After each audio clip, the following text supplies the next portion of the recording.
Et voilà, nous sommes en direct. Bonjour, bonsoir. À chaque fois, je dis bonjour, même si on est déjà plutôt en début de soirée. Bonjour à toi, du coup, Nathalie. Merci d'être avec nous ce soir. Enfin, ce soir. Bonsoir Camille, merci. Merci de me recevoir. Avec grand plaisir. Du coup, ben, est-ce que peut-être avant même de parler du sujet qu'on va aborder, tu veux peut-être te présenter si jamais. Parce que nous, on se connaît et je pense qu'il y a pas mal de gens qui te connaissent, en tout cas au sein du Discord, mais est-ce que tu veux peut-être faire une petite présentation générale de qui tu es? Oh, bien. Carrément, carrément. Je pense pas être connue, donc oui, je vais me présenter. Du coup, je m'appelle Nathalie. J'ai été pendant longtemps chef de projet, notamment chef de projet chez les éditeurs de logiciels sur les 8 dernières années. Et il y a un an, j'ai démissionné pour me consacrer à travailler sur mon projet qui s'appelle Winology, qui est un projet d'application mobile pour l'apprentissage du vin. Donc le pitch, il est très très court, c'est le Duolingo du vin.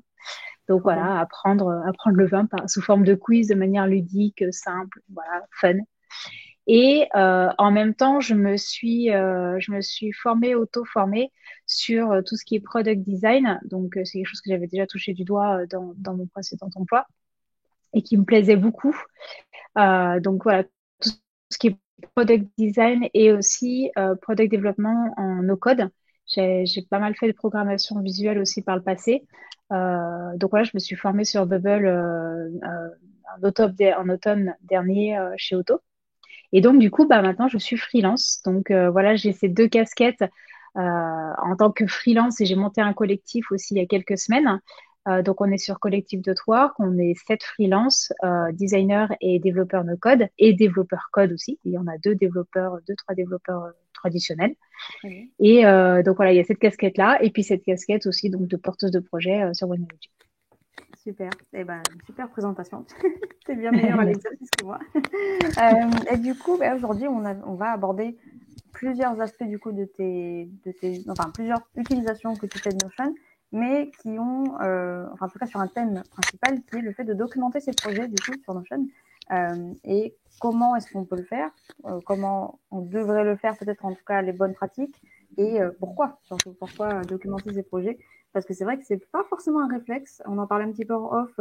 Il y a enfin, des personnes comme toi pour qui c'est un petit peu devenu peut-être un réflexe ou devenu naturel de le faire, mais il y a encore beaucoup de gens, comme moi par exemple, qui ne le font pas assez. Donc, je pense que c'est assez important d'insister justement sur quels sont les intérêts du coup de la documentation de nos projets. Quoi. Surtout quand on parle de projets de développement web, app, enfin, de développement de manière générale. Quoi. Donc, je ne sais pas si tu...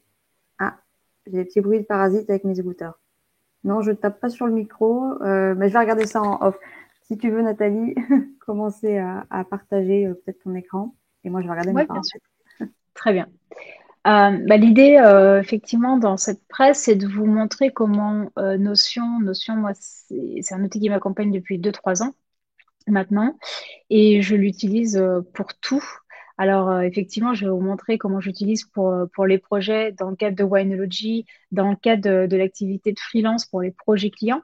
Ça, c'est vraiment effectivement très, très important. C'est mon côté chef de projet et pour avoir fait de la qualité, c'est mon côté un peu psychorigide de l'information qui ressort. Mais ce que je vais vous montrer, c'est que j'utilise aussi moi personnellement au quotidien pour beaucoup de choses. Et c'est vrai que ça vient remplacer plein d'outils que j'aurais pu utiliser à droite, à gauche et éparpiller mes informations, là où en fait aujourd'hui, tout est centralisé, mais toute ma vie vraiment est dans Notion, quoi. Alors, je vous partage du coup mon écran. Voilà. Je pense que c'est bon pour tout le monde. Ouais, en tout cas, c'est bon pour moi. Super, très bien. Donc, on rentre dans le vif du sujet. Donc, on est sur mon Notion. Et là, vous voyez la page qui est finalement la page que je vois, la première page que je vois tous les jours quand je me lève après avoir bu mon café. Euh, c'est mon dashboard. Donc ça, c'est un dashboard que je me suis construit il y a un petit moment déjà. Il a évolué, il n'était pas comme ça. La première version n'était pas du tout comme ça, mais c'est là aussi la force de Notion, c'est que C'est très flexible, on change les choses assez facilement et on le fait évoluer en fonction que nos propres besoins évoluent. Aujourd'hui, là, je suis sur ce format depuis quelques mois. Ça me tient bien. Ça, je pense que j'ai trouvé ma routine là-dessus. En fait, il est composé d'un élément central qui est ma to-do list. Euh, En fait, je suis quelqu'un qui a 1000 idées à l'heure et qui oublie tout. En fait, je suis un vrai poisson rouge. Donc, dès que j'ai une idée, dès que j'ai quelque chose que je dois faire, je le note là-dessus parce que une to-do virtuelle dans ma tête, il y en a qui y arrivent, mais moi, pour moi, c'est juste impossible. Mhm. Donc, je me mets tout là-dessus. Alors, j'ai une to-do en vrac où je mets tout. Alors, quand je dis en vrac, à moitié, ce que j'utilise, c'est les tags. Donc, je classe chacune des to-do sous un tag que j'ai, qui sont personnalisables. Donc, j'ai tout ce qui concerne le personnel. Donc, j'appelle ça home. C'est ma maison. Vous voyez, la peinture de mon entrée que je dois faire depuis des mois que j'ai toujours pas fait. C'est Mhm. tout ce qui est personal branding, tout ce que je vais faire, notamment ce webinaire aujourd'hui ou ma présence sur LinkedIn, des choses comme ça. C'est du self-training, c'est Winology, c'est le collectif de Mobile Factory, voilà. Et donc, à chaque fois que j'ai une to-do que je l'ajoute, je lui mets le bon tag et je la balance là-dedans. Et puis, soit je sais déjà quand je vais le faire. Je vais le mettre, par exemple, la semaine prochaine, je mets la date. Soit je sais pas et je le mets en vrac là-dedans. Et puis après, toutes les semaines, ce que je fais, c'est soit en début de semaine, soit en fin de semaine, je prépare la to-do de ma semaine qui arrive. Et donc, je vais prendre là-dedans toutes les to-do qui a à faire et puis je vais pick up, choisir celle que je veux faire pour la semaine qui arrive et je vais lui Mhm. mettre une date. Ce qui fait que j'arrive ici avec une autre vue qui est une vue sur ma semaine. Alors, c'est une vue calendrier. C'est une nouvelle fonctionnalité qui est sortie sur Notion. Je l'ai vu, j'ai vu sortir hier ou avant-hier, Ouais, je sais plus. c'est hier, ouais. Voilà, qui est une vue en calendrier, mais à la semaine et non plus au mois. Donc on peut le faire toujours au mois, mais maintenant on a la semaine. Donc ça, je trouve ça top. Euh, Avant, je le mettais en mode Kanban. Donc ça, j'avais mon Kanban de la semaine, parce que je m'astreins pas non plus forcément à la journée en tant que telle. Mais voilà, j'avais ma liste et puis je passais une carte à faire en cours et en cours à terminer. Là, c'est pas mal. J'essaye de voir un peu, d'étaler dans la semaine, de m'organiser de manière un peu plus micro. Je trouve ça assez sympa. Mhm. Complètement. Voilà pour la to-do. Ce que j'ai fait aussi dans mon dashboard, c'est que je me suis mis des raccourcis. Alors, effectivement, on a toujours des favoris ici, tout ça.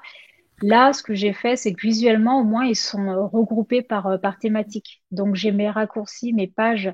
Par exemple, ça, c'est mes 2 projets clients sur lesquels je travaille en ce moment. Je me suis mis des raccourcis dans un cadre de Mobile Factory.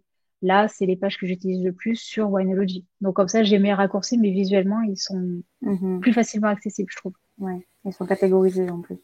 Voilà. Et puis, là, je mets quelques milestones pour voir un peu dans le temps, dans l'année où j'en suis. Là, j'ai mon alpha qui est censé sortir bientôt, des choses comme ça. Il y a un petit truc que je me suis mis ici qui est pas mal, c'est que j'ai ma petite routine du soir. Je suis une grande fan des réels Insta et de TikTok, sur lesquels je glane plein d'informations. Et quand je vois des trucs que je trouve trop chouettes et tout, c'est le soir, hein, je rappelle, donc je suis dans mon pieu. Je vais pas aller prendre mon Mac ni quoi que ce soit ou me relever. Ce que je fais, c'est que je fais un partage et je fais un partage directement sur Notion et je le mets dans le dashboard et ça va atterrir ici en fait, sur cette page. Et Mhm. donc, du coup, le matin, quand j'arrive et que j'ouvre mon dashboard, je retrouve les trucs que j'ai vus hier soir. Et je me dis, ah ouais, attends, j'avais vu, il y a un outil qui s'appelle Lord Icon pour animer des icônes. Mhm. Et voilà. Et là, je le retrouve, c'est pas perdu. Et puis, j'ai plus qu'à aller consulter le réel d'Insta. Vous voyez, il y a le lien direct. Mhm. Et ça, je trouve ça hyper pratique pour pas oublier, pour continuer à faire, ça fait une veille qui est un peu plus sympa, quoi. Un peu plus constante aussi. Organisée. C'est vrai Mm. que ça arrive très souvent, effectivement, qu'on qu'on tombe sur une pièce, enfin, un morceau d'information très intéressant. C'est jamais au moment le plus opportun, donc c'est bien d'avoir ce genre de réflexe, d'avoir une espèce de boîte de réception quand on trouve un contenu comme ça, sauvage. C'est ça. Bah ouais, parce que souvent, on va faire un save. Donc, on a les choses qu'on a savées dans Insta, puis dans TikTok, puis dans LinkedIn. Mais en fait, on va jamais les consulter. Donc, moi, je centralise encore une fois tout sur Notion, quoi. Comme ça, au moins, c'est pas perdu. Exactement. Voilà pour le dashboard. Alors, Notion, c'est aussi mon outil de stratégie de contenu. Donc, LinkedIn. J'essaye d'être présente sur LinkedIn. Alors, je me mets pas trop de pression. Il y en a qui postent tous les jours, tout ça. Moi, j'avoue que je le fais plutôt en dilettante. J'y vais quand j'ai des idées, en fait. Donc, il y a des fois, je vais avoir deux, trois idées à la suite, et puis après, pendant 2 semaines, plus rien. En tout cas, dès qu'il y a une idée qui m'arrive, je vais aller la noter directement ici. Donc, j'ai une database, en fait, d'idées de posts. Alors, des fois, c'est une idée où il y a juste une ligne, c'est une idée très, très brève. Je crée juste la page, je mets le titre, et puis basta, et puis je reviendrai plus tard pour compléter, voilà. Euh, et puis après, des fois, j'ai un peu plus d'inspiration. Donc là, je vais écrire mon post. Donc là, j'avais une idée de post sur Glide, par exemple, avec des idées d'app qu'on pourrait développer sur Glide. Ce que je fais quand je manque un peu de matière sur mes posts, j'utilise l'IA de Notion. Mhm. J'utilisais pas mal ChatGPT. Là, pour le coup, l'IA est déjà intégrée. Donc, vous voyez, si je veux compléter un peu ces idées, j'ai juste à faire un espace, mais cliquer sur Continue Writing. Et là, il va me proposer d'autres idées de dev qu'on pourrait faire avec Glide, quoi. Mhm. Donc, je trouve ça pour le coup super chouette, hyper inspirant. Après, je prends pas, Oui, soit. Mais faut passer voilà. derrière, mais c'est vrai que ça donne un petit coup de boost. Ouais. Et d'ailleurs, Donc, j'en profite pour faire, pardon, excuse-moi, vas-y, faire une vas-y. annonce, parce que ça vient de sortir juste avant notre webinaire. Maintenant, c'est disponible pour tout le monde, Notion AI. Par contre, c'est payant. Mais on en parlera au sein du Discord ou ailleurs. Mais du coup, c'est vrai que je ne sais pas si on s'attendait en tant que communauté à ce que ça devienne une fonctionnalité payante, mais Ah oui, non, je m'attendais pas. c'est bien payant. On en reparlera plus tard. Mais en tout cas, c'est intéressant de voir comment tu gères du coup cette partie création de contenu, pardon. Ouais. Je Et puis, bah après, ce que je fais aussi, c'est que, vous voyez, là, il y a 64 idées. Il y a des idées qui datent de Mathusalem, il y a des trucs un peu moisis, des trucs pas forcément d'actualité. Pour faire un peu le tri, je me suis mis, encore une fois, bah, un champ en mode single selection avec juste une étoile. Et donc là, tous les posts que je sais que je veux poster dans les prochaines semaines, bah, du coup, je les tag avec cette étoile comme ça. Voilà, tous les vieux trucs, bah, je les mets dans nos ratings. Et voilà, tous les trucs à poster prochainement sur lesquels il faut vraiment que je me focus, ils sont ici. Et donc je leur ai mis un statut, bien sûr, donc tout ce qui est to do, writing in process et completed, et après il y a posted. Voilà, je me suis fait tous mes statuts. Quand ils sont écrits, bah après du coup je peux me les planifier et donc là après j'ai une vue calendrier où je peux bah, justement regarder ce que j'ai posté les dernières semaines avec un tag aussi de type de contenu. Est-ce que j'ai posté sur du no-code, sur le collectif? Je me suis listé les différents types de contenus aussi pour pas m'éparpiller et garder une ligne éditoriale quoi finalement. Mhm. Voilà. Donc voilà, les vues calendrier, tout ça, les tags, moi c'est vraiment, je suis fan de ça quoi. C'est vrai que je l'utilise beaucoup aussi, mais il y a pas mal de gens qui n'aiment pas tellement la vue calendrier, mais moi je trouve qu'elle fait bien le job justement pour ce genre de cas de figure, pour tout ce qui est planification bah, des tâches ou du Complètement. contenu à poster, ouais, carrément, ou des événements, ce genre de choses. C'est quand même bien Ah, pratique. carrément. Moi j'utilise même, je vais pas forcément vous le montrer, mais j'utilise même pour mes recettes quoi. Je suis quelqu'un Mmh, qui cuisine beaucoup. Et comme j'achète que en fonction des recettes que je fais, je me fais un oui, planning des c'est vrai. recettes en fait d'idées, genre ah on avait dit qu'on cuisinait quoi déjà, j'ai oublié. Bon bah voilà, je peux me le mettre là-dedans éventuellement C'est quoi. top. C'est top. Ouais. Euh, Après, si je vous montre, si je reviens sur le dashboard, je vais aller directement sur Winology. Euh, je vais vous montrer qu'en fait, Notion, moi, je l'utilise aussi en outil de product management. Donc là, on est sur ma page Winology. Donc, c'est une page dédiée à mon projet Winology. Je me suis mise des petits widgets et tout ça. Donc, ça, c'est des petits motos, la météo. Donc, ça, je trouve ça assez sympa. Et puis après, finalement, la page me sert en fait de point d'accès à tout ce que je vais utiliser pour Winology. Donc, à plein de pages. Et là, donc, je vais accéder à la Product Roadmap.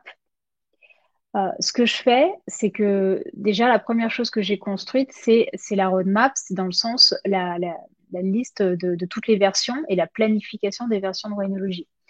Donc là, j'ai prévu que l'alpha, elle soit là, elle sorte prochainement là. Donc, Prochainement. ouais, mais ça fait. Bon, le principe de la roadmap, c'est qu'on planifie, puis après on décale. Hein. C'est tout l'intérêt. Donc, bon, ça fait quelques mois que je décale. Mais en tout cas, voilà, j'ai quand même une vision de ce que je veux faire avec les différentes versions et je vois leur planification dans le temps. Avec une vision timeline, je trouve ça pour le coup beaucoup plus approprié qu'une version, qu'une vue calendrier pour le coup. Tout à fait. Et, une fois que j'ai listé là-dedans mes différentes versions, et ben là, je vais lister toutes les features de l'application Winology.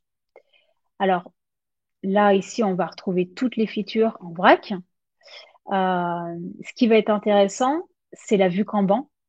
Donc ça, c'est une vue Kanban qui est autofiltrée déjà, enfin autofiltrée, qui est filtrée sur la version alpha, parce qu'en ce moment, je suis en train de développer alpha. Donc toutes les features qui concernent la bêta, la V1 et tous les fonctionnalités hyper fancy que je vais pas faire tout de suite, j'ai pas forcément envie de les voir. Donc là, j'utilise le filtre, je prends que les features qui sont prévues sur l'alpha et j'ai une vue Kanban. Je vois, donc déjà, c'est hyper pratique. Quand je suis en train de développer, je peux facilement passer une feature à en cours et à terminer, et ainsi de suite. Et en plus, j'ai une vision de l'avancement finalement de mon développement. Donc, je sais que là, vous voyez que j'ai pas complètement mis tout. Je suis vraiment sur la fin du développement. J'en ai fait 16. Il y en a une en cours et il m'en reste 4. Voilà. Donc, on est pas mal. T'es sur la fin, t'es sur la fin. Voilà. Après, dans ce que je fais, vous voyez, là, il y a des petits flags. Je rajoute une petite icône, je change en fait l'icône de la page de la feature et je lui mets un petit flag rouge juste pour que moi, visuellement, je sache que ça, c'est important. Voilà. Alors, il n'y a pas forcément de classement à faire dessus, mais moi, en tout cas, visuellement, je trouve ça pratique. Je vais aussi lister en dessous les épiques. Donc finalement, un épique, c'est un espèce de module auquel sont rattachées différentes petites fonctionnalités. Donc par exemple, le module de création de compte ou le module de quiz ou des choses comme ça. Et donc, je vais rattacher une feature à un épique et je vais aussi du coup rattacher une feature à une version. Et c'est comme ça que je vais pouvoir faire derrière des filtres. Ce que je vais utiliser, c'est aussi le framework comment on appelle ça, d'user story. User story, ouais. Ouais. J'ai créé un template où il y a déjà tout le framework d'user story. Donc, quand tu crées une fonctionnalité, tu dis, en tant que utilisateur, je souhaite faire ça afin de pouvoir faire ça. Du coup, voilà, là, tu n'as plus qu'à remplir. Tu as déjà tout prévu pour remplir tout ce qui est spécifications fonctionnelles. Si jamais tu as des user stories relatives, tu vas pouvoir les mettre ici. Par exemple, si cette feature, elle concerne le quiz final result, j'ai juste à faire hâte. Je vais chercher la page en question. Et là, du coup, j'ai un accès direct en termes de navigation, de consultation d'user story. Je trouve ça hyper pratique, ce hâte. Ouais, les mentions, c'est vrai que je ne sais pas si c'est très utilisé, mais c'est effectivement extrêmement pratique. Ouais. Je ne sais pas si c'est. Est-ce que tu serais capable, enfin oui, capable, je pense, mais est-ce que tu te sens prête pour expliquer peut-être rapidement pour les gens qui ne connaissent pas forcément justement le concept de user journey et stories aussi, parce que c'est très spécifique au produit au final. Et je ne sais pas si parmi nous dans le chat on a des personnes qui ne font pas partie de ce monde-là. Moi, j'ai fini par comprendre parce qu'on m'a expliqué quelques fois, mais c'est peut-être intéressant de revoir ce concept-là rapidement. Ouais, le concept d'user story, en fait, c'est dire, c'est définir une fonction d'une application, par exemple. Si on prend, bah, on va dire le cas de Winology, on va dire, alors j'en ai pas forcément rempli beaucoup parce que bah, comme c'est moi qui fais l'application et qui la dev et tout, mais là on va dire, on a une feature qui s'appelle Change My Name and Picture, donc changer son nom et sa photo. On va Mhm. dire en tant qu'utilisateur, on a une photo qui a été attribuée par défaut, mais on va Mhm. pouvoir la changer. Donc, on va dire, on va définir notre fonctionnalité sur ce framework-là. En tant qu'utilisateur, quand j'en ai marre de voir la photo qui m'a été attribuée ou la photo que je me paye depuis 6 mois et j'aime pas ma tranche dessus, je souhaite pouvoir la modifier. Mhm. Donc voilà. Après, il y a le afin de, c'est soit, en fait, moi j'ai fait un mix de ce qu'on appelle job to be done et user story. Ce qui sont deux frameworks qui se ressemblent énormément. La user story, c'est en tant que je souhaite afin de. Donc là, en Mhm. l'occurrence, ce serait en tant qu'utilisateur, je souhaite pouvoir Mhm. modifier ma photo afin de, bah, Pour avoir une différence. Enfin, ouais. ouais. Et le job to be done, ça serait euh, quand j'en ai marre de voir ma tronche sur cette photo, je souhaite pouvoir la modifier. Voilà. Mhm.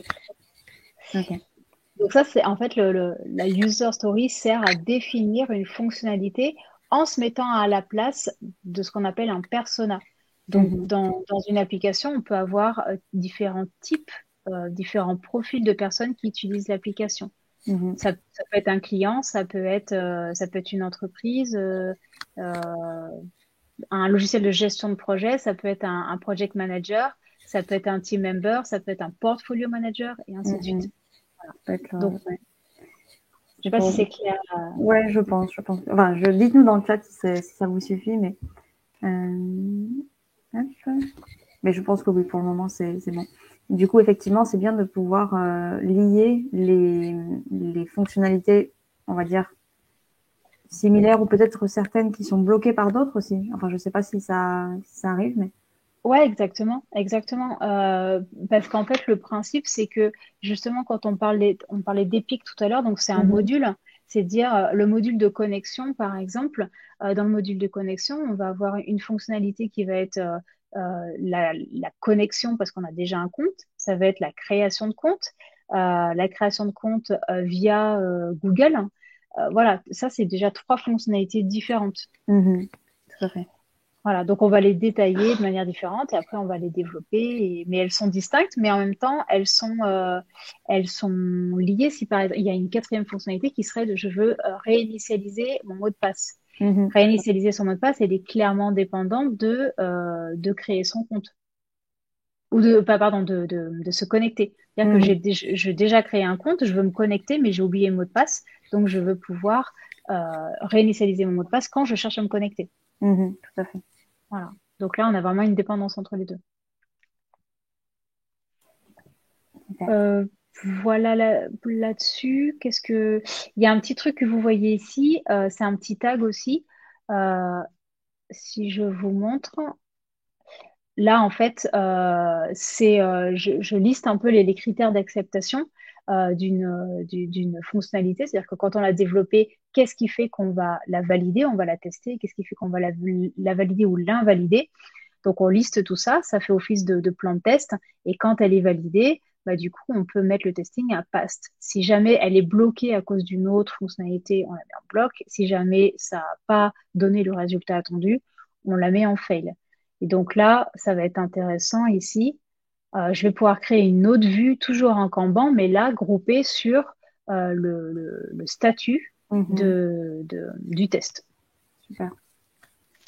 Voilà. Et puis, bah, la dernière chose que je peux vous montrer, mais pour l'instant, c'est vite, c'est quand je vais sortir l'alpha, je vais proposer un formulaire en ligne Mhm. où les alpha-testeurs vont pouvoir remonter les bugs qu'ils Mhm. auront trouvés via un formulaire et je vais l'intégrer avec Notion de manière à ce que tout ce qu'ils vont remonter, ça vienne alimenter automatiquement cette base de données Mhm. et notamment dans cette partie bug. Mhm. Voilà. Et Et du que coup, je ça pourrais sera les proposer. tagué, enfin, ça sera catégorisé comme bug, quoi. C'est ça. Dès qu'ils remonteront quelque chose, d'office, je ferai en sorte qu'il ait le type bug. Si on prend, voilà, il aura le type bug, il aura la version alpha automatiquement saisie, et après tout va être listé dans Not Started, et c'est moi après qui vais les prendre un par un et qui vais les passer en ligne progress quand je ferai le Mhm. fixe, quoi, quand je corrigerai. Ouais, tout à fait. Alors, on a eu pas mal de questions depuis tout à l'heure. On va y répondre un peu sur la fin, mais celle-ci, je trouve elle est assez piquante, disons, sur le Dorian, qui dit en travaillant en solo, donc du coup sur ce projet-là de Winology, il dit travaillant en solo, tu ne documentes pas bien, non, tu ne documentes pas, c'est bien ça. Alors, parce que j'imagine que effectivement, on a vu certaines des features qui ne sont pas encore documentées, mais je me demande si c'est pas plutôt le fait que ce soit des features sur lesquelles tu n'es pas encore en train de travailler, et du coup, tu n'as pas rempli forcément la user story, enfin la user journey. Ouais, en fait, ça dépend ce qu'on entend par documentation. Pour la partie user story, effectivement, j'ai pas bien documenté parce que finalement, c'est là aussi où la balance se fait entre pas assez de documentation et trop de documentation. Mhm. On est sur des features assez basiques. Mhm. Enfin, là, du coup, comme il y a que moi qui dev et que moi qui devrai demain aussi, juste un titre me suffit. Je sais la progress bar des niveaux, je sais ce que ça veut dire, donc j'ai pas besoin d'aller Mhm. traduire ça en tant que machin. Ça, c'est un framework qui est pour le coup extrêmement utile quand on travaille avec un client pour éviter toute confusion. Mhm. Quand je travaille avec moi, je me comprends. Il n'y a Ouais, pas de confusion possible. Je sais ce que je veux, quoi. oui, Donc information. voilà. Et même quand même je changerai d'avis, ben je peux m'en vouloir quand même. Mais vous voyez ce que je veux dire? Il n'y a Ouais. pas. Voilà. Mais après il y a tout ce qui est documentation technique. Là par contre, oui, il faut documenter et c'est ce qu'on verra après. Ok, nickel. C'est vrai que, enfin, ouais, c'est un petit peu je te rejoins, même si je fais pas de développement web à proprement parler, web ou app, mais effectivement, j'ai tendance moi aussi à aller droit au but, on va dire, juste avec quelques mots, quelques petites informations par-ci par-là concernant les projets sur lesquels je suis en solo, versus ceux où je travaille en équipe. C'est un peu le jour et la nuit.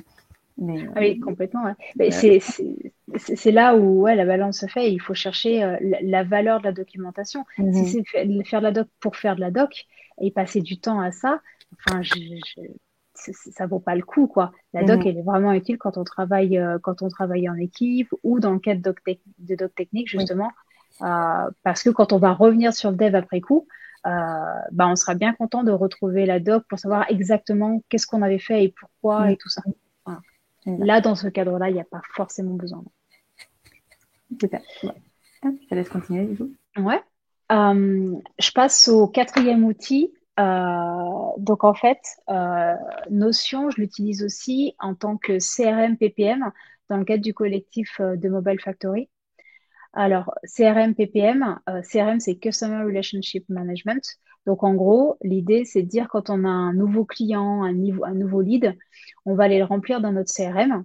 Donc là, je l'ai un peu filtré, vidé parce que, bon, pour des raisons de confidentialité. Mhm, Mais l'idée, c'est quoi? Ça, c'est ni plus ni moins qu'un fichier client. Donc, c'est lister tous vos contacts, le nom de l'entreprise, numéro de téléphone, le lien LinkedIn, l'adresse email, voilà, toutes les informations. Et puis, bien sûr, quand on rentre dans une fiche d'un client, bah, c'est retrouver à l'intérieur les différents échanges qu'on peut avoir eu avec cette personne ou toutes les notes que vous pouvez prendre. Vous allez mhm, les noter là-dedans. Et ça va nous servir après dans le cadre du PPM. Donc PPM, Portfolio and Project Management. Donc c'est ni plus ni moins que votre portefeuille de projet. Donc là, mhm, ce que vous voyez, c'est le portefeuille de projets collectifs, enfin collaboratifs au collectif. Donc tous les freelances de Mobile Factory ont leur projet ici.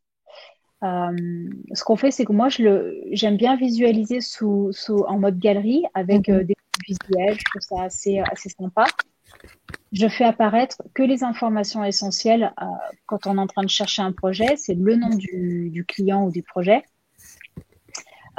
C'est dans quelle phase ce projet est. Est-ce qu'il est en mhm, phase de prospection, d'avant-vente? Est-ce que le projet est déjà en cours en termes de design, de développement, etc. Est-ce que c'est un projet gagné ou en cours? Et puis, qui travaille sur le projet? Donc là, on retrouve les tags des personnes. Mhm. Euh, Après, ce qui va être intéressant si je fais un nouveau projet, c'est d'identifier qui va être l'apporteur d'affaires. Par exemple, donc là, on a tous les gens à qui donc tous les freelances du collectif. Mhm. On va pouvoir identifier aussi le canal d'acquisition. Donc, est-ce que c'est la plateforme collective de Twork? Est-ce que c'est notre site internet? Est-ce que c'est LinkedIn? Et on va pouvoir aussi, donc voilà, le statut, comme je disais. Et le résultat, est-ce que c'est un projet qui est gagné ou perdu? Ou alors c'est en Mhm. attente et on laisse vide. Et toutes ces informations qui sont du coup personnalisables, hein, c'est vraiment le principe du tag et c'est ce qui est top. En plus, moi, j'hésite pas à mettre des petits smileys pour que ce soit plus sympa, plus visible, plus visuel. Mhm. Ce qui va être cool, c'est que du coup, peut-être que dans 6 mois ou en tout cas à la fin de l'année, on fera peut-être un bilan de tous les leads entrants qu'on a eu, combien on a gagné, combien on a perdu. Donc ça, Mhm. on va nous permettre de faire des groupings. Ouais. C'est de voir aussi combien de projets on a eu par canal d'acquisition et de voir quels sont les canaux qui attirent le plus de leads et ceux qui convertissent aussi le mieux. Donc voilà, c'est tous ces tags-là, c'est la valeur ajoutée de ces tags, c'est vraiment ça, c'est vraiment d'en ressortir de l'information après coup. Mhm. Analyser un petit peu les résultats. Enfin, oui, mais dans une certaine mesure, les résultats du coup de- du collectif. Enfin, Ouais. pas forcément de résultats. Ouais, j'arrive pas à exprimer ce que ma pensée, c'est pas grave. Je te laisse continuer. Ouais, c'est d'avoir des indicateurs, Voilà, voilà. de Et performance. derrière, peut-être aussi adapter notre stratégie. Si on voit Voilà. que c'est le site qui marche le mieux, Mhm. continuer à mettre du contenu là-dessus, peut-être faire du SEO ou plein de choses Mhm. comme ça, quoi. Voilà. Tout à fait. Et puis après, on va encore utiliser ce principe de template. Je vous avais montré tout à l'heure pour le principe de user story. Mais là, en fait, notre process, c'est qu'à chaque fois qu'on a un nouveau projet, on va cliquer ici sur nouveau projet et on a un template qui vient s'insérer du coup automatiquement, qui est déjà prêt et qu'on va pouvoir utiliser pour alimenter ce nouveau lead. Alors, ça prend un peu de temps, c'est bon. Donc là, il est composé de deux sections qui sont les notes. Donc là, on va juste prendre des notes en vrac en fonction de ce qu'on aura récolté comme information après un premier contact avec le client. Mhm. Et puis, on passe du coup au cinquième outil qui est la calculette de vie. Donc, moi, ce que j'ai fait, on pourrait utiliser un spreadsheet, on pourrait utiliser plein d'outils en ligne qui existent, que je ne connais peut-être pas forcément d'ailleurs. Moi, ce que j'ai fait, c'est que j'ai créé, en fait, je vais le mettre en plein écran, ça sera plus lisible. J'ai créé une database qui a plus qu'à remplir finalement. Donc, quand on reçoit un nouveau lead, en général, le client, il nous envoie le brief du projet, le cahier des charges ou des maquettes. Et c'est à partir de ça que nous, on doit estimer un devis et lui fournir une proposition commerciale. Donc, à partir de là, nous, on va lister toutes les fonctionnalités à développer. On va les regrouper par module de connexion, module de je sais pas quoi. Et pour chaque fonctionnalité, on va estimer des points. Et à la fin, ça va nous calculer un nombre de points par module et un nombre de points total. Et ces points-là, on va pouvoir les reporter dans l'autre outil d'estimation globale qui, Mhm. là, finalement, liste tous les services qu'on propose à nos clients. C'est du consentement de projet, c'est du design, du développement principalement et de la gestion de projet. Mhm. Et là, on va aller dans développement et on va rapporter le nombre de points. Donc, si c'est un projet à 100 points, on va rapporter 100. Donc, c'est le chiffre qu'on aura eu en dessous, hein. Mhm. Et on va dire que, je sais pas, on facture 60 euros par point. Et donc, voilà, on sait qu'au niveau du développement, on est déjà à 6 000 euros. Très bien. Et après, on va lister. Donc ça, finalement, cette calculette, c'est un framework qui va lister tous les postes de coût que peut représenter le design et le développement d'une application. Mhm. Donc, si jamais il y a de la récupération, de migration de données, on va l'estimer ici. La mise en ligne sur les stores, on va pouvoir l'estimer. Et à la fin, ça va nous donner un montant total par, par, Catégorie, enfin, ouais. ouais. par catégorie, par service, on va Ouais. dire. Donc voilà, on va pouvoir faire derrière une propale à notre client en disant, bah, pour le design, il y en a pour 5 000 euros, pour le développement, il y en a pour 6 000, et ainsi Mhm. de suite. Super. Petite Donc ça, c'est question un super outil pour nous aider, ouais, pour nous aider sur les propales. à faire un devis. Clairement, comment est-ce que vous estimez du coup les points en fait, comment est-ce que tu sais si tu donnes 50 points, 100 points Ouais. En fait, on se base sur la suite de Fibonacci. Donc, alors pas à l'infini, on va de 1 à 13. Mhm. Donc, voilà, ça peut être 1, 2, je l'ai oublié, c'est 1, 2, 3, 5, 8, 13. Ok. Et donc ça définit un niveau de complexité. Et dans complexité, j'entends la difficulté technique et Mhm. j'entends aussi l'envergure de la fonctionnalité. Il Ouais. y a des fonctionnalités qui sont très très simples à mettre en place. Il y a vraiment pas de c'est rien de difficile. Mais par contre, ça va prendre du temps parce qu'il y a beaucoup de choses, beaucoup de contenu Beaucoup ou d'étapes. voilà. Ou peut-être que parce qu'il va y avoir du responsive, ça va Mhm. prendre plus de temps aussi à mettre en place. Voilà, des choses comme ça. Ou peut-être du D'accord. CSS ou voilà. Donc Mhm. donc c'est comme ça, tu définis entre de 1 à 13 la difficulté finalement de ta fonctionnalité. Ok. Ça, c'est pas mal parce que du coup, c'est une méthode qui évite de passer sur du TJM où on va dire il faut tant de temps et puis si jamais t'as pas fini en tant de temps, tu vas refacturer le client pour des jours en plus. C'est vrai que nous, on va plutôt travailler au forfait. Mhm. On va estimer des fonctionnalités par point et on reste là-dedans dans ce cadre-là. Donc il n'y a pas de mauvaise surprise pour le client, quoi. Le prix, il est fixe. Et Mhm. par contre, le projet est cadré dès le début, hein. On en Mhm. reparlera tout à l'heure, mais ouais. Très bien. Voilà pour la calculette de vie. Puis on passe du coup à la documentation projet. Donc ça, une fois que notre lead, du coup, il est abouti et qu'on a gagné notre client, ce qu'on va faire, c'est qu'on va aller, hop, on va aller dans les templates. Ici, il y a un template qui s'appelle Bubble Documentation. Donc, c'est une documentation pour le coup qui est sur la partie technique, en tout cas, qui est propre au projet Bubble. Donc, Bubble est un outil de développement no-code qui crée des applications web et mobiles. Et donc, c'est un template que j'ai créé il y a quelques semaines et qui est en vente sur Gumroad et qui est assez complet et qui va permettre de documenter l'ensemble du projet client. Donc, ce qu'on va faire, en fait, nous, les membres des collectifs, on va faire un duplicat de ce template et on va venir le coller ici dans notre page du projet. Et puis après, bien sûr, on va aller le remplir. Alors, je vous propose qu'on le passe en revue. Donc, il se présente comme ça. Encore une fois, c'est une page, comme je fais d'habitude avec mes autres, avec Winology, vous avez vu avec The Mobile Factory. On commence par un sommaire, c'est un point d'entrée. Et là, on a 4 chapitres. Donc, on a un premier chapitre qui sont les project guidelines. C'est là où on va pouvoir réunir tous les matériels en fait du projet. Ce que j'entends par matériels, alors on va avoir par exemple le périmètre du projet. Donc là, on va renseigner tout ce qui concerne l'entreprise, quel est le cadre du projet. Et quand je dis cadre, c'est qu'est-ce qu'attend le client, quels sont les bénéfices attendus, est-ce qu'il vous consulte pour améliorer un existant, un site internet qui aujourd'hui ne convertirait pas, où il n'y a pas de trafic, voilà. Qu'est-ce qu'il attend? Est-ce qu'il attend une augmentation du trafic? C'est oui, de combien de pourcents?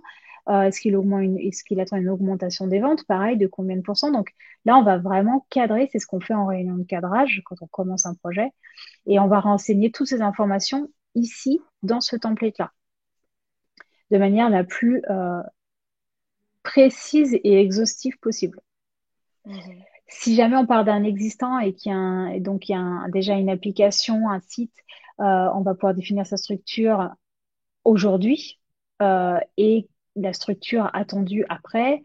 Si jamais il y a des inspirations d'autres sites en termes de design, en termes de branding, en termes de quoi que ce soit, si jamais il y a des sites de concurrents, c'est bien de le mettre ici. Votre client, normalement, si c'est un client existant, il a probablement déjà un logo, un branding. Donc, ça peut être intéressant de lui demander son fichier et de le mettre ici. pour s'en inspirer, pour faire les designs, par exemple. Si Mhm. jamais les designs ont déjà été faits, vous pouvez mettre tout ce qui est wireframe là.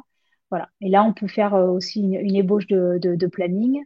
Si jamais il n'y a pas eu d'estimation forcément avant encore, soit c'est une estimation générale avant, et dans ce cas-là, on va venir copier vous savez, la petite calculette où il y avait toutes les fonctionnalités, on Mhm. va pouvoir la copier ici. Comme ça, le client y aura accès. Parce que l'idée aussi, c'est de partager cette page avec le client pendant le temps du développement. Mhm. Donc comme ça, lui, ça lui fait un portail, il a accès, il y a pas d'informations Très bien. qui seraient pas communiquées ou quoi que ce soit. Mhm. Les deux ont accès à la même information, ils ont lu le scope, ils l'ont validé, le périmètre est cadré, il est défini, on ne revient pas dessus. Mhm. Voilà. Et donc après là, on a des pages qui vont venir réceptionner des informations. Donc ici, on va avoir les mock-ups. Si jamais vous avez un Figma, vous pouvez le mettre ici. C'est bien, ça fait de l'embed. Pardon. Pas de souci. Si jamais il y a un product designer, je sais qu'ils fournissent pas tout le temps le design system, ça peut être intéressant de venir le mettre ici. Vous avez une base de données avec la liste des typos, par exemple. Mhm. Donc ça peut être bien d'avoir quelque chose de centralisé ici. Pareil pour les palettes de couleurs, du coup, j'imagine, en dessous. Pareil pour les palettes de couleurs. Là, il y a un glossary, ça c'est un truc que j'ai rajouté il n'y a pas longtemps dans le template qui est pour le coup, à mon sens, hyper utile. Mhm. C'est le vocabulaire. Quand on travaille avec un nouveau client, sur un nouveau projet, il y a toujours du vocabulaire qui est propre à ce client, qui est Mhm. propre à ce projet. Tout à fait. Et vous êtes pas du milieu, vous l'avez pas forcément, et il peut y avoir beaucoup de confusion. Donc je pense que c'est bien d'avoir un lexique Mhm. qui recense les termes qui pourraient être ambigus, les Mhm. lister ici. Et en plus, ce qui va être intéressant, c'est que si après, dans votre documentation technique, vous parlez d'un truc, je donne un exemple sur Winology. Moi, les questions, je les appelle des questions. Une nouvelle question avec un choix multiple, c'est une question. Mais j'appelle aussi des quiz. Et du coup, un quiz, pardon, c'est une série de questions. Là où Mhm. peut-être que pour d'autres personnes, un quiz, c'est une question et non pas une Mhm. série. Donc voilà, ça va être vraiment intéressant de lister ça ici et d'utiliser le mention comme j'ai fait tout à l'heure avec le at. Si jamais à un moment donné vous parlez d'un quiz, ben vous faites at quiz et vous pouvez atterrir justement sur cette page qui définit ce qu'on entend vraiment par quiz. Mhm. C'est effectivement important aussi de façon à ce que tous les collaborateurs du projet ils aient accès effectivement, enfin comme tu dis, qu'il n'y ait pas d'ambiguïté, que Ouais. chacun soit vraiment sur la même ligne. Euh, je perds mes mots et mes expressions en français, c'est terrible. Ça Mais que va tout le même monde se regardant, donc comprenne. ça Ouais, aligné, quoi. Exactement. exactement. Ouais, ouais. Non, parce que ça peut, c'est tout con, mais ça peut vraiment vite déraper. Genre, le client va vous dire, ah, je veux que tu me développes un nouveau quiz. Et vous allez vous embarquer dans une série de questions, alors qu'en fait, lui, il parlait juste d'une question. Donc, Mm, mm, mm. enfin, Ouais, hyper important, quoi. effectivement. Alors, toute la partie product management, c'est ce que j'ai montré tout à l'heure. Donc, j'ai Mhm. repris exactement le même modèle avec les tables intégrées.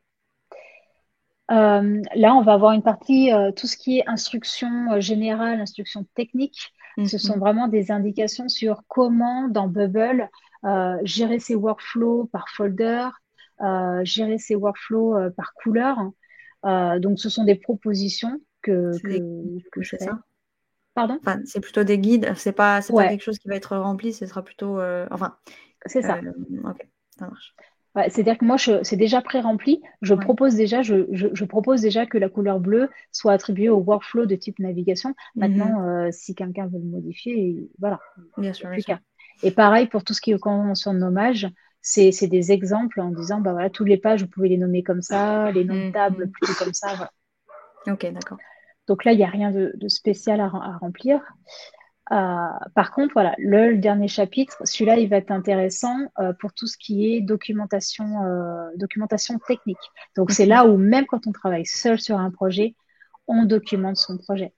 Euh, alors, la première chose à documenter, bah, c'est le data model. Euh, Là, un truc qui est super chouette, c'est par exemple, moi, je fais mes data models sur Miro. Mhm. On va venir copier le lien et on va le mettre ici, embed.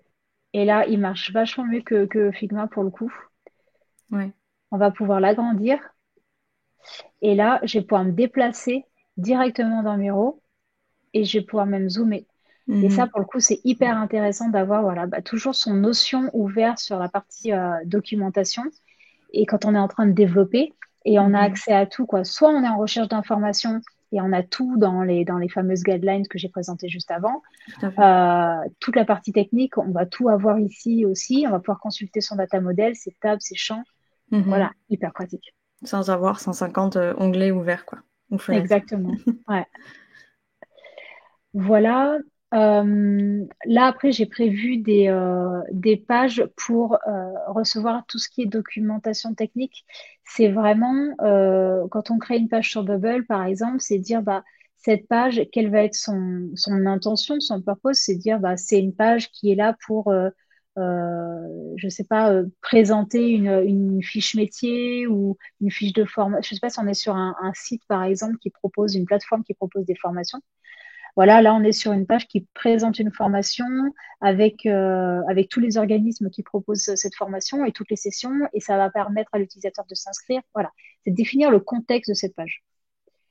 Euh, Toute la partie navigation, c'est d'expliquer comment on navigue jusqu'à cette page et jusqu'où on navigue depuis cette page. Et pareil, là, vous voyez, on peut utiliser le fameux at pour faire les liens entre les pages, justement. Voilà. Ouais. Et puis, voilà, après, on va y mettre bah, toutes les informations techniques propres à son développement. Donc, après, je pars dans des choses un peu techniques, mais ceux qui connaissent pas forcément Bubble, ça va les perdre un peu. Mais voilà. Dire si on travaille avec des repeating groups, à expliquer comment on a construit son repeating group, le workflow, des choses comme ça. Ce qui est important de faire, c'est d'éviter de faire de la redite. Ne réécrivez pas ce que vous avez écrit dans Bubble, en fait, parce que enfin, faire deux fois la même chose, ça n'a aucun intérêt. Par contre, expliquez ce que vous avez fait dans le Bubble, expliquez-le avec des mots normaux français pour qu'ils soient compréhensibles par le commun des mortels. Mhm. Pourquoi? Parce que derrière toute cette documentation, le but, c'est quoi? C'est soit vous êtes tout seul sur votre projet et c'est que quand vous allez la relire, vous allez comprendre ce que vous avez fait. Si vous avez travaillé sur un projet, vous n'avez plus touché pendant 6 mois, vous serez bien content de pouvoir lire tout ce que vous avez, comment vous avez développé votre application parce que vous l'aurez plus en tête. Et si vous développez un projet pour un client, et ben, c'est de lui fournir cette documentation pour que lui, il puisse prendre en main le projet. Mhm. Le principe de Bubble et du no-code, c'est aussi de dire au client, bah, on peut vous former, on peut vous expliquer comment ça fonctionne, c'est quand même relativement accessible. Et Mhm. avec une documentation, bon, bah, c'est quand même beaucoup plus facile pour le client de s'approprier son projet, Tout à d'être fait. autonome et de dire, bah voilà, demain, il veut faire une nouvelle fonctionnalité. Il passe soit par un autre freelance parce que vous n'êtes pas dispo ou quoi que ce soit. Mhm. Voilà, en tout cas, le client, il est autonome. Et ça, c'est un Tout à fait. vrai gage de qualité de fournir ce genre de doc à un client, quoi. Mhm. Mhm. Tout à fait. Voilà. Donc après, bah, il y a plein de pages qui sont finalement des bases de données à remplir, genre Mhm. la liste des versions. On a des choses comme ça dans Bubble, mais c'est pas très très étoffé. Donc Mhm. là, ça permet d'en savoir un peu plus. Bon, voilà. Ça Ok. reprend un peu toutes les fonctionnalités que j'ai montrées juste avant. Mhm. Et puis, bah, si vous voulez, je vous montre, mais très, très, très rapidement, le dernier outil que j'utilise sur Notion, un des derniers, c'est Mhm. la knowledge base. Je vous expliquais ma routine du soir qui était Insta et TikTok. Ma routine du matin, c'est plutôt Medium. Le temps que je me réveille tranquillement, Mhm. dans tout Plus ça, lent comme voilà, le format. c'est ça. Je me mets sur Medium, je regarde, ils me proposent en général des articles qui peuvent m'intéresser. Et là, quand j'en lis un qui est vachement bien, bah pareil, je fais un share et je l'envoie sur Product Knowledge Base. Et là, il va arriver bah, soit tout en bas, soit ici, voilà. Et après, j'aurais plus qu'à le mettre dans la bonne page, quoi. Donc là, j'ai tout organisé par thématique, tout ce qui est product management, UX design, tout ça. Et après, j'ai plus qu'à prendre ma page et puis la mettre dans le bon truc, quoi. Ok. Donc ça, c'est plutôt le matin. Est-ce que tu le tries aussi, on va dire, est-ce que tu est-ce que tu tries les... Enfin, non, j'ai l'impression que non, puisque tu as une liste d'articles à ranger. Ça, tu le fais pas forcément tous les jours, tu le fais peut-être moins régulièrement. Ouais, voilà, je le fais quand j'y pense. Ouais. Parce que c'est des articles que tu as déjà lus de toute façon avant. Ouais, c'est ça, mais que je veux garder. Par exemple, celui-là, là, c'est comment faire de la rétention, comment Duolingo fait pour faire de la rétention. Comme je l'ai expliqué, OneLG, c'est le Duolingo du vin. Donc, du coup, tout ce que fait Duolingo, je veux savoir comment ils font. C'est hyper intéressant. Je veux garder. Ils sont et comme très, ça, très bons. Ouais, bah ouais. Donc, du coup, ça, je le garde. Et puis, le jour où je chercherai quelque chose, bah, j'aurai plus qu'à aller là-dedans. Et voilà, quoi. Tout à fait. Voilà, je crois qu'on a fait le tour. Tu as montré beaucoup de choses. Tu as montré beaucoup de choses. J'espère que ça a plu. Je pense qu'on peut peut-être passer aux questions. Et il y a beaucoup de questions, donc ça tombe bien. Okay. allons-y dès maintenant, parce que comme ça, au moins, on n'aura pas trop de perte de temps. Alors, on va commencer peut-être par les plus anciennes.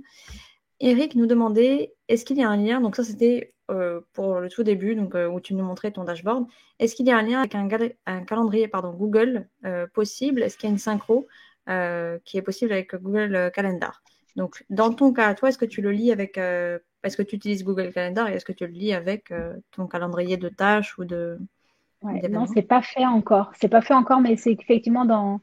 Je l'ai pas mis dans ma to-do, c'est dans ma to-do, dans ma tête, à mettre dans ma to-do. Mais ouais, j'ai vu que c'était possible et je me suis dit, ah, c'est intéressant. Maintenant, je sais pas s'il est possible de synchroniser. Est-ce que j'ai plusieurs calendriers? Est-ce que j'ai plusieurs adresses email? Mais comme je suis une tête en l'air, effectivement, ouais, ça serait super. Ouais. Et du coup, pour répondre à ta question, d'un point de vue technique, c'est faisable, Eric. Il n'y a pas d'intégration directe entre Notion et Google Agenda. C'est en principe en train d'être travaillé, même si on n'a pas eu de nouvelles à ce niveau-là depuis quelques mois. Mais en tout cas, Notion travaillait sur cette fonctionnalité-là. Et il y a des manières d'y arriver. On pourra, si tu veux, en parler sur Discord. Hop. Je ne vais pas... prendre plus de temps. Ensuite, on avait du coup Nathan qui nous demandait les actions dans ta vue My Week sont les mêmes que dans ta vue Today. Par exemple, est-ce que je peux avoir tâche 1 sur ta vue My Week et sur ta vue Today, plutôt les sous-tâches du coup 1.1, 1.2, dans le cas où déjà je ne sais pas si tu fonctionnes avec des sous-tâches ou est-ce que c'est juste des tâches de premier niveau. Non, là, je l'ai pas fait. C'est du vrac comme ça. Ouais. Je n'organise pas. Encore une fois, vraiment, le but, c'est d'être le plus efficace possible. Ouais. Donc, les tâches sous-tâches, c'est vachement bien quand tu as un système de planning. Ça pourrait être utile à la rigueur, plutôt que de travailler vous savez, sur les user stories et les épiques. À la rigueur, on pourrait imaginer faire ça comme ça. Ouais. Mais là, non, c'est du tout venant. Et du coup, dans ma vue today, j'ai que ce qui est prévu today et dans la semaine. Que le truc de la semaine. Super. Sarah demandait comment on peut faire la vue semaine dans le calendrier. Donc, ça vient de sortir hier. Je ne sais pas si tu peux montrer la manip ouais, bien sûr. à l'écran, s'il te plaît. Hop. Alors,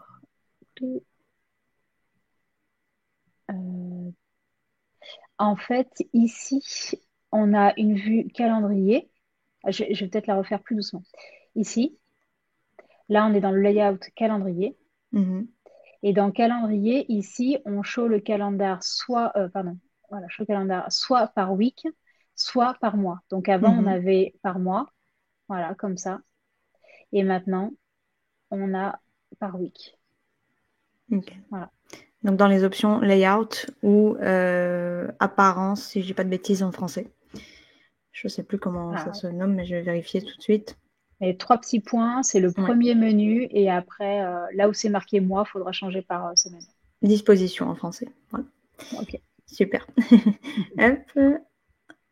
Donc ça, c'est plutôt pratique. Même si je pense qu'il y a encore des choses à ajouter et à modifier sur cette nouvelle fonctionnalité, c'est quand même bien de plus avoir par défaut le mois entier qui défile. Je suis très très contente que ça soit sorti par surprise parce que je pense que personne ne s'y attendait à cette petite fonctionnalité. Chloé demande, est-ce que tu rassembles ton agenda avec ta to-do. Donc agenda plutôt, j'imagine, d'événements, etc.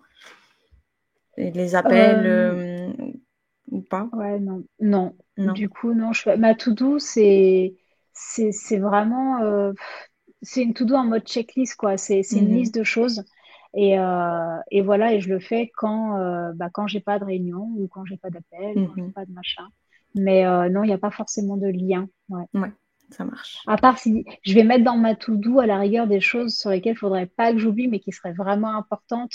Ouais, Mais normalement, c'est bon, j'ai mon calendrier. J'ai ma petite montre connectée aussi qui me fait des petits rappels. Donc voilà. c'est un signe. Ça fait un petit moment que j'y pense aussi à en acheter une et là, tu me le rappelles. Super. Charlotte demande, est-ce que tu passes par Save to Notion pour enregistrer du coup les contenus que tu envoies sur tes pages? Ouais. Exactement. Ouais. Je fais un, je fais un ouais, save. Ça dépend des ce que j'utilise. Ouais. Oui, parce que sur Euh, mobile, il n'y est pas. Ça existe que sur ouais. Chrome. Bah, en fait, ouais, Euh, quand je suis sur mobile, là, je suis sur un réel. Et mhm. ici, voilà, j'ai Share tout. Voilà, Ouais. ici. Et quand j'appuie sur Share tout, là, il va me proposer différentes choses. Et Mhm. là, je fais défiler jusqu'à avoir Notion. Et quand après ta Notion, bah, du coup, il va te proposer sur quel dashboard. Alors, il te propose que les dashboards, enfin, les dashboards, les pages Ouais. principales, pas les sous-pages. Donc, voilà. Mhm. Mais du coup, ça, c'est l'intégration, effectivement. C'est l'intégration native de Notion. C'est pas l'extension Save to Notion. euh, qui n'est disponible du coup pour le moment que sur Chrome. Chrome et sur. Enfin, oui, du coup, Chrome, mais pas mobile. Chrome juste Ouais, sur ordinateur. je fais pas trop ça, parce que c'est vrai que pour le coup, Ouais. ouais, moi, je suis surtout mobile, quoi. Ouais. Oui. Du coup, si tu le fais plutôt le noir, enfin Le le soir et le soir, matin. Ouais. soir et le matin. Ok, super. Eduardo demandait, bonjour déjà, pourquoi avez-vous la timeline dans Product Roadmap dans un sync button? Quelle est la finalité et pas juste créer une vue liée? Oui, parce qu'effectivement, je ne sais pas si c'était fait exprès ou pas, mais dans ta Product Roadmap, enfin la timeline de la Product Roadmap, elle était dans un bouton synchronisé, tu sais, on voyait le cadre rouge, mais Ouais, est-ce que parce et que tu ben, l'affiches ailleurs, peut-être, cette vue? c'est une bonne question. Je me souviens plus parce que comme je le dis au tout début, il y a beaucoup de choses qui ont beaucoup évolué. Et Mhm. des fois, il y a des petits résidus. Ouais, effectivement, elle est synchronisée. Alors avec quoi? Où est-ce que je l'ai mise ailleurs? Je sais plus. Donc ça, c'était c'était plus sur une ancienne version du coup de Ah, je sais, de ce dans mon workspace. business plan. Ouais. Ah, Donc ça, c'est l'original. Et en fait, dans mon business plan, j'ai rapatrié pour montrer un hmm, peu la roadmap prévue. ok, Voilà. super. J'ai oublié. Top. Chloé à nouveau qui nous demandait comment, selon toi, tu définirais une bonne documentation. Du coup, ça revient un petit peu sur le sujet et la question qu'on a abordée tout à l'heure, mais. Une bonne documentation, je dirais que c'est une balance entre pas passer 1000 ans par celui qui l'a construit, Mhm, mais quand même suffisamment complète pour celui qui la lit. mhm, Alors, mais une fois que tu as dit ça, tu rien dit, quoi. Mais c'est toute la difficulté. C'est pas faire de redites, c'est ce que je disais tout à l'heure. mhm, Si l'information, vous pouvez la voir ailleurs, enfin, allez pas réécrire ce que vous avez écrit dans Bubble, mais ouais, traduisez-le dans du français logique et fonctionnel. Euh, voilà, de manière à ce que le lecteur, quand il lise, il comprenne. comprenne. Et quand il va voir le Bubble, pour un peu qui connaissent un peu Bubble, bah, du coup, ils comprennent la traduction et ils fassent le lien. Mhm. Euh, donc voilà, ça serait ça une bonne documentation. Je sais pas si. C'est pas des questions évidentes à répondre. Hop. Alors, on revient maintenant sur la question du point, du coup, pour la calculette de devis. Et pour le coût du point, comment est-ce qu'il est calculé? Alors ça, j'imagine que ça dépend peut-être de chacun de vos tarifs, en fait. Complètement. Bah, du Ça, coup, ça va désolé, être je réponds à ta place, mais... ouais. Non, non, mais c'est vraiment ça. Nous, pour essayer de savoir combien on facturait le point, ce qu'on a fait, c'est qu'on a fait l'exercice sur un projet. On Mhm. a fait double estimation, une estimation en points, une estimation en temps. Ouais. On savait le coût au TJM, ça on le connaissait parce qu'on s'est Mhm. aussi placé par rapport à ce qui se faisait sur le marché, notre expertise c'est là. Et donc du coup, on a fait le lien. Et après, on a mis un chiffre au hasard par point. On a mis, je sais plus, je crois on avait commencé par 60 ou 65. Et Mhm. en multipliant par ce chiffre-là, on tombait pile à 100 balles près, on tombait pile sur le montant qu'on avait estimé en jour. Un jour, ok. Donc, on s'est dit, bah, c'est bon, ça, c'est le bon tarif. Super. Voilà. Je sais pas pourquoi je me suis mutée sans, sans faire exprès. Hop, bah, très très clair. Et la dernière question pour le moment qui est comment tu planifies tes fonctionnalités sur quels critères? Donc là, j'imagine qu'on parle plutôt de Winology. Euh, Ouais. Alors, il y a un truc qui est important, c'est que donc là, on est sur l'alpha et l'idée, c'est de rester comment dire, le plus restreint possible. mhm, Le principe d'une alpha, c'est que c'est un MVP en fait. C'est de faire une première version. Donc, on cherche pas à faire des fioritures à droite, à gauche. On va vraiment to the point. Donc, comment je planifie les fonctionnalités? J'ai gardé dans l'alpha ce qui est essentiel, c'est-à-dire que mm, toutes les fonctionnalités qui permettraient pas d'utiliser l'application, bah, il faut que je les mette dans l'alpha. Donc, oui. et le principe de Winology, c'est je suis un utilisateur, j'arrive, je peux me créer un compte. Une fois que j'ai créé un compte, je peux me connecter. Mhm, J'ai accès à tous les sujets d'apprentissage du vin. mhm, Quand je clique sur un sujet, j'ai des quiz. mhm, Euh, et à la fin de mes quiz, j'ai un score. mhm, Et quand je reviens sur ma homepage, j'ai le niveau d'avancement sur chacun de mes sujets, sur l'ensemble du premier niveau, du deuxième niveau, et ainsi de suite. mhm. Ça, c'est la base, en C'est fait. la Sans base de la base. ça, Mhm, voilà. Et donc, tous les petits trucs en plus, genre faire des quiz où on propose, faire des quiz différents, par exemple. Genre, j'ai imaginé des quiz où tu proposes une appellation.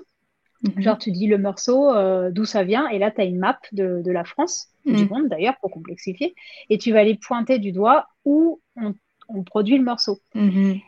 C'est chouette, hein, Ouais, mais ça va c'est être pas beaucoup pour tout plus de dur suite. à, ouais, Voilà, voilà. à Moi, développer. je me suis focalisée sur des quiz, une question, quatre choix, Mhm, simple. Donc ouais. voilà, comment on essaye de restreindre au plus, et puis après, ben, on essaye d'organiser ça par version. Ce Mhm, que j'ai proposé, la map, je l'ai mise dans une version 3. Avant, il y a des questions beaucoup plus simples qui sont une question, vrai ou faux. mhm. Ça sera pour une V1, ça plutôt. Donc il y a Très l'alpha, il bien. y a la V1, la V2. Donc voilà. En fonction, ouais, au final du côté essentiel ou peut-être aussi complexité technique de mise en place, j'imagine aussi. Parce que C'est ça, forcément, tu vas pas te lancer dans le développement d'un truc complètement chronophage si t'as pas les trucs de base, quoi. clairement. Il y a aussi effectivement une balance à faire entre la complexité technique et le besoin utilisateur. Si Mhm, l'utilisateur attend beaucoup un quiz en particulier, enfin en tout cas une fonctionnalité, par exemple le fait de se connecter avec Insta. J'ai essayé, ça m'a cassé la tête. J'ai laissé de côté. On peut le faire avec Google, je trouve ça déjà bien. mhm, Maintenant, il y a beaucoup de demandes pour se connecter avec Insta. Bon, bah, je la mettrai dans la V, hein, même si c'est un peu complexe. Il faudra, si c'est très mhm. attendu. Alors, si c'est pas du tout attendu et qu'en plus c'est complexe, ça tège. Ouais, Bonsoir. simple et clair. Et du coup, Isabelle en pose une autre sur le même sujet. Du coup, la planification de ces fonctionnalités dans ton calendrier. Donc là, j'imagine plutôt quand est-ce que toi, tu travailles sur ces fonctionnalités. Est-ce que tu te fixes, est-ce que tu te fixes des jours spécifiques peut-être pour travailler sur le projet? Est-ce que tu... Alors, j'ai de me Ouais. fixer plutôt des semaines parce que je trouve ça Ouais. hyper frustrant de travailler quelques heures ou une journée Mhm. et puis après. Donc, je me fais plutôt des gros blocs. Comme ça, quand je suis dedans, j'avance à Ouais. fond, je suis dedans et T'avances. voilà. Maintenant, la planification, bah, je suis une vraie chef de projet, donc je planifie et je décale tout le temps, tout le temps, tout le temps, parce qu'il y a toujours plein de trucs, voilà. Effectivement. Mais voilà, c'est ce qui fait que l'alpha a été prévu pour la rentrée, puis après pour Noël, et puis là, ce sera pour le printemps. Enfin, là. Là, bientôt. Voilà. Petit à petit. Ok, très très cool. Hop, et ben je crois qu'on a fait le tour. Ah non, il y en a encore une. Mais décidément, vous êtes, ça fait plaisir. Vous êtes vraiment très engagés ce soir. Enfin, engagés. C'est un anglicisme, mais vous êtes à l'écoute. Est-ce que tu te fais des semaines idéales? Euh, Ouais. Oui, non? Ouais. Bah ouais, du coup, avec la to-do, quand c'est le dimanche ou le lundi matin, je me dis, allez, cette semaine, je vais faire ça va être génial et tout. Et puis après, il y a la réalité du quotidien. Mais ouais, et puis, mais le problème, c'est que je me fatigue pas, hein. Enfin, voilà, j'ai 41 ans et je fonctionne Mhm. encore comme ça. Je me fais toujours mes semaines que je n'y arrive jamais. Mais Ouais. ouais, Mais ça je me fais inspire. comme ça. Alors, je sais pas pourquoi ma caméra me rend comme un fantôme, mais oui, je pense on est beaucoup à avoir tendance à faire ça. Se dire, ouais, cette semaine, je vais tout faire. Je vais terminer ma to-do, je vais avancer sur tous mes projets en même temps. Ouais, non. Ça. Mais après, ce qui est important, c'est finalement, moi, je me suis fait aussi la to-do dans le sens où avant, quand j'en faisais pas, parce que je me disais, je vais pas me mettre de pression, je fais pas de to-do et puis j'avance parce que de toute façon, je sais que je suis une bosseuse et que voilà, il y a Mhm. forcément du travail qui va être abattu. Seulement, tu arrives à la fin de la semaine ou à la fin du mois et tu dis, putain, mais le mois s'est passé, je n'ai rien fait. Mais en fait, c'est juste que tu as oublié, mais tu as fait plein de trucs. Et Mhm. je me suis fait la to-do. La to-do, je l'alimente de deux manières, en avance, mais des fois aussi à retardement. Mhm. Je me dis, bah, tiens, cette semaine, j'ai fait ça et je vais le rajouter. Alors, je perds pas beaucoup de temps, hein, Ouais. je reste 10 minutes là-dessus. Mais au moins, je me dis, ah oui, en fait, j'ai fait ça. Mhm. Et ça fait du bien aussi de savoir qu'on a fait des choses, même si tu l'as rajouté après coup. Oui, tout à fait. Oui, parce qu'en fait, on a tendance à beaucoup, comme tu dis, décaler des projets, des tâches, des choses comme ça, et pas forcément à noter ce qu'on a tendance à faire sur le moment. Et c'est pour ça que j'utilise beaucoup personnellement le système des checkbox. Euh, C'est-à-dire que j'ai une base de données avec des tâches qui ont leur système de classification, etc., de tri et tout, mais aussi beaucoup de checkbox pour les petites tâches qui viennent voilà, se mettre au jour le jour et qui n'ont pas forcément besoin d'être, comment dire, j'ai pas forcément besoin de les voir dans mon système de tâches général lié à mes projets, mais effectivement, quand je regarde après mes semaines, je vois Pour le qu'elles moral, ont été bien remplies, quoi. c'est ça. Alors Chloé, tu poses pas mal de questions, mais on est déjà à plus d'une heure, on est à 1h05 déjà de webinaire. Donc à la rigueur, je vous propose qu'on en parle sur Discord, qu'on continue sur Discord après par la suite, parce que sinon je pense que ça va être assez long si on continue de prendre toutes les questions parce que je vois que vous êtes très, très motivés ce soir. Donc, Hop. Donc, enfin, je ne sais pas ce que tu en penses, à part si tu te sens de répondre à ces 3, 4 nouvelles questions. Alors, attends, 1, 2, 3, 4. 4 nouvelles questions. Oui, j'ai 5 minutes devant moi, on Ok, peut le faire. allez, allez. Du coup, est-ce que tu te fais des blocs de créneaux plutôt gros ou plutôt petits? Alors, je ne sais pas si j'ai bien compris ta question, Chloé.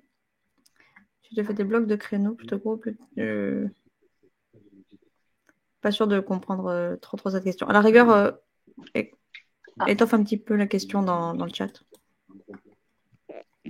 plutôt peut-être entre multitask et des gros blocs de travail, je sais pas. Si c'est ça, en tout cas, enfin, moi, je suis pas très multitasking. Mhm. J'ai trop tendance à m'éparpiller si je fais ça. Donc, j'essaye de me garder des blocs, comme tout à l'heure, je parlais de dev. Quand je me mets dans le dev, je ne fais que ça, par contre. Mhm. Sinon, c'est chiant, quoi. Ouais, ouais. Donc Donc, ouais, plutôt, plutôt des gros plutôt blocs, ouais. court. Ouais. Je reste sur Enfin, des gros, choses ouais, que le assez. box soit une tâche similaire, quoi, c'est ça. Ouais, ouais, c'est ça. Ouais. Est-ce que tu fais souvent des bilans? Non, pas tant que ça. Je regarde, enfin, je formalise pas ça en tout cas. Je Ouais. peux, je peux me poser une question et me dire, tiens, qu'est-ce que j'ai fait? Et là, je vais faire un tri pour voir un peu la tendance. Puis voilà, ça va durer 5 minutes et tout.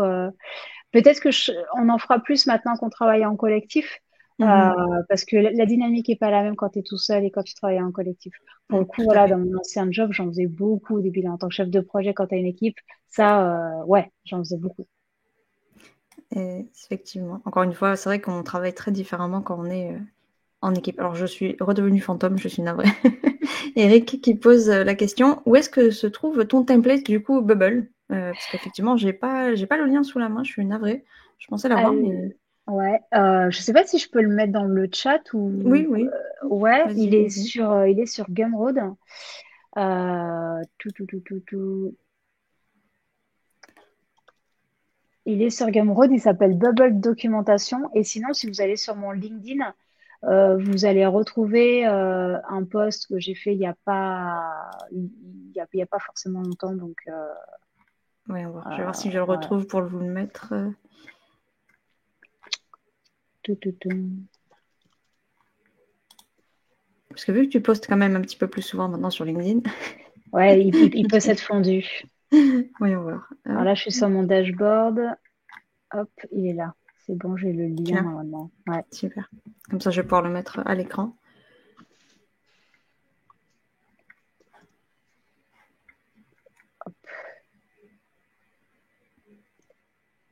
Voilà.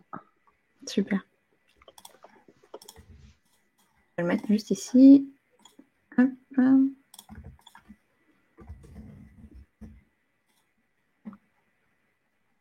En fait, je pensais que ça allait s'afficher juste en bas. Je suis navrée, j'avais oublié que c'était différent que sur Chromecast. C'est pas beaucoup plus clair que sur le chat. Ok, pas de souci. Eduardo pose une autre question sur la documentation. Comment tu exportes toute la documentation du projet au client? Est-ce que tu utilises d'autres outils tiers?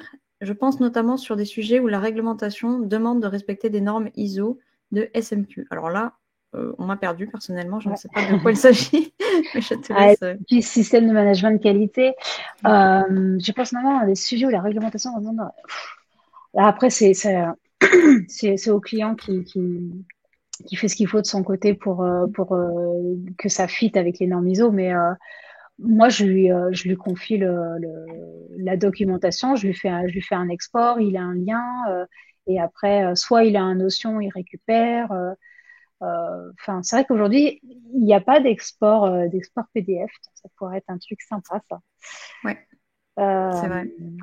mais effectivement, aujourd'hui, nous, on travaille sur Notion. Donc voilà, on lui donne soit un lien Notion, il peut le récupérer. Et puis, si jamais c'est un client qui travaille pas avec Notion, bah, ça lui donne l'opportunité de travailler avec Notion plutôt qu'avec des vieux trucs outdated. Ça l'éduque à la fois. Voilà. Ok. Eh ben, je pense qu'on a répondu à toutes les questions pour le moment. Super. Et oui, vraiment, n'hésitez pas. On peut continuer après à discuter. Enfin, peut-être pas forcément ce soir. Je sais pas si tu peut-être d'autres choses à faire ce soir, notamment aller sur J'ai TikTok et sur Instagram. j'ai une dégustation de vin ce soir, donc Ah oui, sympathique. Mais en tout cas, ouais, n'hésitez pas, on peut continuer à discuter de tous ces sujets sur Discord. Tu es quand même assez régulièrement présente, donc je pense que ça ouais, devrait être assez fluide et assez très facile bien. de te retrouver. Merci du coup à tout le monde d'avoir participé à ce live. J'espère que ça vous a plu. Moi, ça m'a vraiment plu de revoir une partie de ton espace et le template qui effectivement, je crois que c'est Julien tout à l'heure qui disait qu'il était très bien réalisé. Et je suis d'accord, c'est vraiment un des templates Merci. les plus complets et jolis aussi que j'ai eu l'occasion de voir. Donc merci à toi. Bah, merci beaucoup. Et Très bonne soirée à tout le monde et puis voilà. à très Très bonne bientôt. soirée et à bientôt. Merci. Ciao, ciao. Bye.